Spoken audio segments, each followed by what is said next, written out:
আসসালামু আলাইকুম। ওমান এশিয়ার একটি দেশ। অনেকে এই দেশে কাজের ভিসা নিয়ে যেতে চায়। বাংলাদেশ থেকে কাজের ভিসা নিয়ে এই দেশে যেতে চাইলে ওমানের ভিসা কবে খুলবে 2025 অনেকেই জানতে চায়। বিদেশি কর্মীরা ওমানের বিভিন্ন সেক্টরে বিভিন্ন ধরনের কাজে নিয়োজিত রয়েছে। প্রিয় দর্শক, মূলত আজকের ভিডিওতে আমরা ওমানের ভিসা নিয়ে কথা বলবো, ওমানের ভিসা নিয়ে আলোচনা করব, আপনাদের জানানোর চেষ্টা করব ওমানের ভিসা সম্পর্কে, ওমান সম্পর্কে, ওমানে কি কি কাজ রয়েছে, ওমানে কাজের চাহিদা কেমন, বাংলাদেশের প্রবাসীদের ওমান সম্পর্কে সবকিছু আজকের এই ভিডিওতে আপনাদের জানানোর চেষ্টা করব।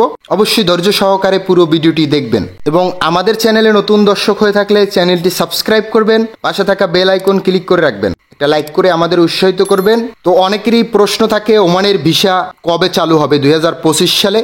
বিগত দিনে ওমানের ভিসা বন্ধ থাকার কারণে অনেকে ওমানে যেতে পারতেছিলেন না। তো অনেকের চিন্তা ছিল যে ওমানের ভিসা কবে খুলবে। বর্তমান ওমানের সকল ভিসা পুরোপুরি বন্ধ রয়েছে, তবে খুব শীঘ্রই আংশিকভাবে চালু হওয়ার সম্ভাবনা রয়েছে।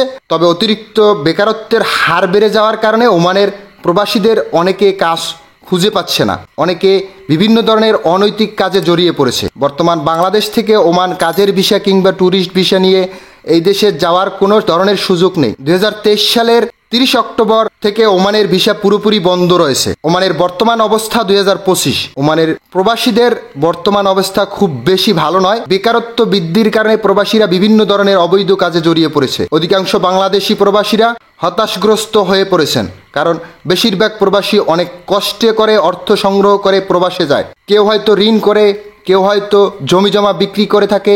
বাংলাদেশ সরকার ওমান সরকারের সাথে বৈঠক করে এই সমস্যাটি খুব দ্রুত সমাধানের চেষ্টা করেছে। তবে বেকারত্ব না কমলে নতুন করে এই দেশে কর্মী নেওয়ার সম্ভাবনা খুবই কম। ওমানের এই বিষয়টা আসলে যারা ফ্রি ভিসায় রয়েছেন তাদের বেশি হচ্ছে, যারা কোম্পানির ভিসায় যাচ্ছেন সঠিক ভালো কোম্পানির ভিসায় যদি যেতে পারেন তাহলে কিন্তু কম হয়। তো ওমানের ভিসা খোলা মাত্রই আপনাদের জানানোর চেষ্টা করব। ওমান ভিসা সম্পর্কে আপনারা কি জানতে চান কমেন্ট বক্সে জানাবেন। সবাই ভালো থাকবেন, সুস্থ থাকবেন, আল্লাহ হাফেজ।